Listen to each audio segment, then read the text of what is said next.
તો આજે હું તમારી જોડે શેર કરીશ પાકી કેરીના ગોટલામાંથી બનતી એકદમ નવી અને ટેસ્ટી રેસીપી। જો આ રીતેની રેસીપી બપોરે જમવામાં જોડે હોય તો જમવાની ખૂબ જ મજા આવે છે। તેના માટે મેં અહીંયા 3 નંગ ગોટલા લીધેલા છે। તો આ રીતે પહેલાં તો આપણે ગોટલા જે છે તેને એક બાઉલમાં કાઢી લઈશું। તો અહીંયા તમે જોઈ શકો છો ગોટલા આપણે જ્યારે પણ ઉપયોગ કરતા હોઈએ છીએ કે તેના પીસીસ કરતા હોઈએ ત્યારે આ રીતેનો તેમાં પલ્પ રહી જતો હોય છે। તો આજે આપણે ગોટલામાં રહેલા એ જ પલ્પનો ઉપયોગ કરી અને નવી રેસીપી બનાવવાના છીએ। તો તેના માટે આ રીતે ગોટલા ડૂબે એટલું આપણે પાણી એડ કરીશું અને આ રીતે આપણે હાથ વડે ગોટલામાં રહેલો જે પલ્પ હોય તેને આ રીતે અલગ કરી લઈશું।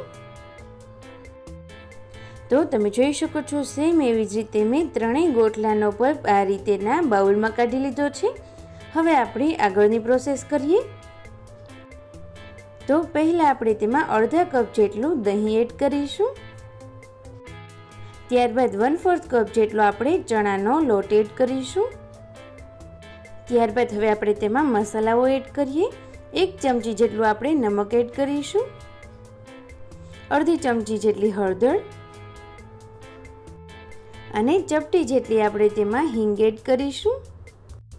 આ સમયે આપણે તેમાં આટલા જ મસાલા એડ કરવાના છે।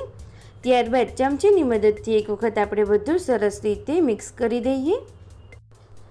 તો હવે આ રીતે બધું જ જે આપણી સામગ્રીઓ એડ કરી છે તેને સરસ રીતે મિક્સ કરવા માટે તમે આ રીતે વિસ્કરનો ઉપયોગ કરી શકો છો, ઘરમાં રહેલી ઝરણીનો ઉપયોગ કરી શકો છો અને જો તમારે આ પ્રોસેસ ફાસ્ટ કરવી હોય તો આ રીતે બ્લેન્ડરનો ઉપયોગ કરીને પણ કરી શકો છો। તો તમે અહીંયા જોઈ શકો છો મેં અહીંયા બ્લેન્ડરનો ઉપયોગ કરેલો છે જેથી કરી અને ખૂબ જ જલ્દીથી બધી જ સામગ્રીઓ તેમાં સરસ રીતે મિક્સ થઈ જશે। તો તમે હવે જોઈ શકો છો બધું જ સરસ રીતે મિક્સ થઈ અને તૈયાર થઈ ગયું છે। હવે આપણે તેમાં આગળની પ્રોસેસ કરીએ। તેના માટે મેં અહીંયા આ રીતેનું એક પેન ગરમ થવા માટે મૂક્યું છે જેમાં આપણે 1 થી 2 ચમચી જેટલું તેલ એડ કરીશું અને તેલને પહેલાં તો સરસ રીતે ગરમ થવા દેવાનું છે। તેલ સરસ રીતે ગરમ થઈ જાય ત્યારબાદ તેમાં 1 ચમચી જેટલું આખું જીરું, 2 નંગ લાલ સૂકા મરચાં અને 1 તમાલપત્રનું પાન એડ કરીશું। ત્યારબાદ 7 થી 8 પાન ફ્રેશ લીમડાના એડ કરીશું અને ખૂબ જ સરસ એવો વઘાર તૈયાર થવા દેવાનો છે। ત્યારબાદ તેમાં 2 ચમચી જેટલા શિંગદાણા એડ કરીશું, 1 ચમચી જેટલું ખમણેલું આદું અને 2 નંગ જેટલા નાના કટ કરેલા મરચાં એડ કરીશું અને બધું જ સરસ રીતે આપણે મિક્સ કરી દઈએ। તો તમે જોઈ શકો છો આપણે એડ કરેલી બધી જ સામગ્રીઓ સરસ રીતે સોતે થઈ ગઈ છે। તો આ સમયે આપણે તૈયાર કરેલું પાકી કેરીનું જે મિક્સચર છે તે એડ કરીશું અને તેને એકદમ સરસ રીતે મિક્સ કરી દઈએ।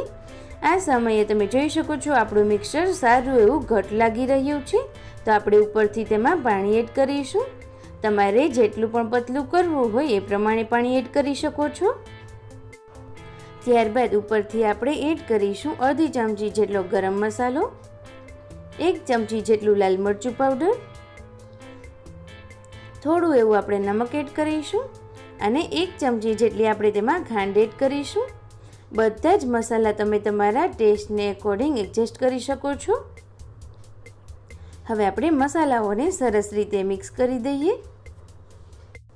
અને 2 થી 3 મિનિટ તેને આ રીતે ઉકળવા દેવાની છે। તો હવે તમે જોઈ શકો છો આપણી પાકી કેરીના ગોટલામાંથી બનતી એકદમ નવી ટેસ્ટી રેસીપી બની અને તૈયાર થઈ ગઈ છે। આ રેસીપી સ્પેશિયલી કેરીની સિઝનમાં બનાવાઈ છે અને આ રેસીપીનું નામ ફજેતો છે જે સ્પેશિયલી પાકી કેરીના ગોટલામાંથી બનાવાઈ છે। આ ફજેતો ભાત અને ખીચડી જોડે ખૂબ જ સરસ લાગે છે અને જમવામાં જો તમે જેવી રીતે દાળ લેતા હોય એ રીતે તમે ફજેતો લેશો તો ખૂબ જ સરસ લાગશે। તો તમે આ રીતે ક્યારેય પાકી કેરીનો ફજેતો ઘરે ટ્રાય ના કરી હોય તો એક વખત તો જરૂરથી કરજો, ઘરમાં બધાને ખૂબ જ ભાવશે।